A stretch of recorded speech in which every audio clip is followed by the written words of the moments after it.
all right. Yeah, what's your reason to stop him? You ain't even got no reason to stop him, bro. Hey, yo, walk off, Trey. You hit the alley, yo. Go ahead, Trey. Walk off, bro. He beating. He ain't even got no reason to stop him. Hey, yo, what the f***? You gonna hit him with the car? Yo, what the f***, bro? Yo, hell no, yo. Hey, yo. Come back this way, yo.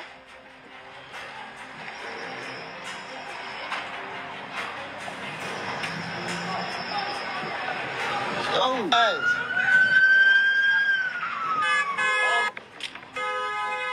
Dummy.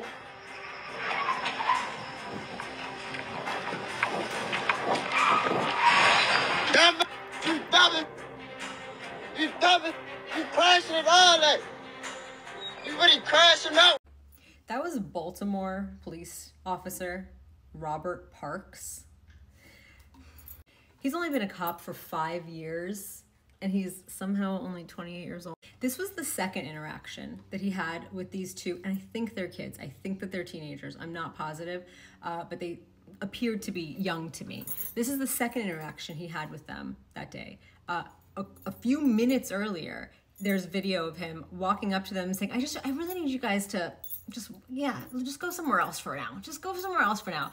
And they go somewhere else, and then he comes and finds them. At no point, by the way, did he get anyone's identification, okay? So when after the fact, and you saw a little bubble come up on the screen saying that he was trying to apprehend him on a no-show warrant, he didn't go to court on a license suspension or a driving with no license charge, that's not accurate.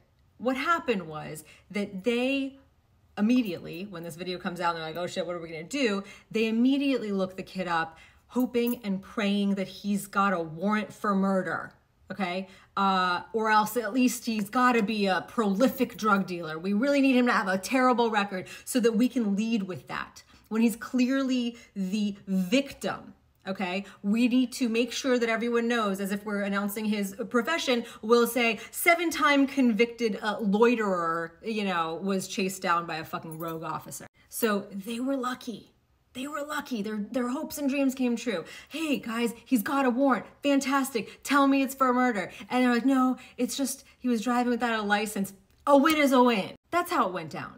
Because you can hear the one kid that's filming, you don't even have a reason to stop him. What are you stopping us for? There was none of that. That was a cleanup effort, an optics fucking game that the Baltimore police are playing. And I don't know if you know this, but the Baltimore Police Department has been under consent decree since 2017. Do you know what that means? That means that the federal government, the Department of Justice, has to be babysitting them. For 8 years, they've been getting babysat by the Department of Justice. Why? Because in April of 2015, they murdered Freddie Gray. 6 officers were arrested for it. They stopped him on a corner just like this, on a grassy swale just like this. And he happened to have a perfectly legal, under Maryland law, knife in his pocket. So they beat him with clubs, and then they throw him in the back of a van, and they don't secure him, despite the fact that they have a policy that they have to secure them for their safety. They don't secure him, but they have him handcuffed, and they drive the van recklessly in order to injure him further. And within 5 minutes of throwing him in the back of that van, they have a confirmed stop 5 minutes later, where they've got cell phone footage somehow, not body cam, of them having to remove him from the van to shackle his legs because he was acting out, yet his legs were completely motionless. He was already dead. But they, within 5 minutes, already thought of, oh, we need to make it seem like he was harming himself back there, not that we were purposely driving recklessly in order to harm him. They broke his neck. 6 cops were arrested. 1 was a mistrial. 2 were acquitted. And the other 2 were not was it another 2 or another 3, were not prosecuted.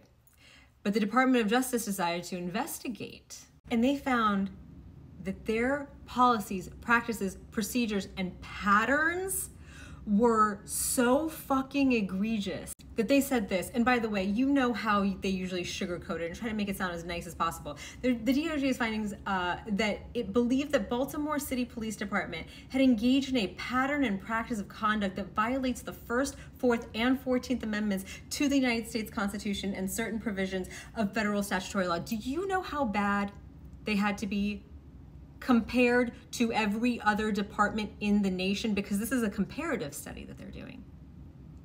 Their pattern, their numbers, their statistics were so fucking egregious. They were disproportionately targeting black men so much that the Department of Justice had to say, okay, we're gonna have to watch you guys for a while. And it's been 8 years. It's been 8 years. And they're still not out from the oversight. And they've got staffing shortages and a backlog of nearly 500 disciplinary cases. That's why Mr. Parks gets to behave the way he does. Because in the 8 years that they have been under consent decree with the Department of Justice, they're short-staffed and they're 500 behind. 500 disciplinary cases behind. That's why he knows that he can do this. That's why he knows that he can play Grand Theft Auto in broad daylight, endangering how many other citizens, driving the wrong way on streets into the grassy area, chasing this kid down, hitting him, and then crashing into a citizen's home. He knows that he can do that. That's the smirk of a fuck who's gotten away with it before. My favorite bit is this. Hopefully within the next couple of years, we will have it completely satisfied and we can come out from under federal monitoring. That doesn't mean we're gonna change anything. We haven't satisfied the consent decree yet, but we're not gonna change anything. We're going to keep doing exactly what the fuck we're doing, and we're gonna hope that they get tired. They get tired of watching us. The Baltimore Police Commissioner, that was him, by the way, says the video is not only disturbing, but also alarming. The mayor said, the video is deeply disturbing. The Baltimore City State Attorney said, deeply disturbed by the video. And they're gonna decline from calling this officer as a witness in any of their cases. Okay, that's probably better for you, you weirdos. And by the way, he's been suspended.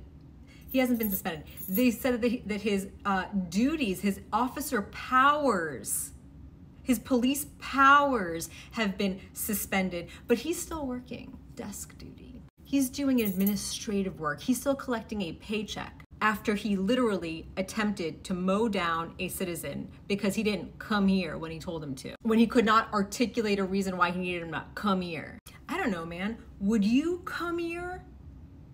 When an officer at a police department that is notorious for being disproportionately violent towards black people is telling you, come here.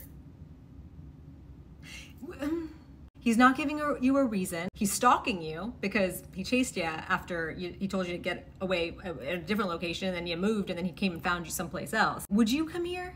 Something tells me that this kid's instinct was correct, because a guy who was willing to do what he did with his vehicle, endangering countless lives, would have done even worse if he wasn't behind the wheel and instead had his firearm to reach for. They are so fucking bad. The cleaned up version is this. And that's saying a lot when we know that it's not just their department who engages in this. It's that bad. Outstandingly bad. Anyway, I'm real interested in knowing if they do anything about it. We're not gonna change anything. The video is very disturbing, but we're not gonna change anything. This was an aggravated assault with a deadly weapon on a good day. This was an attempted murder if it was anybody else doing it. I'm gonna leave you with this. 28 years old and got out of breath getting out of his car. How could you expect him to chase someone on foot?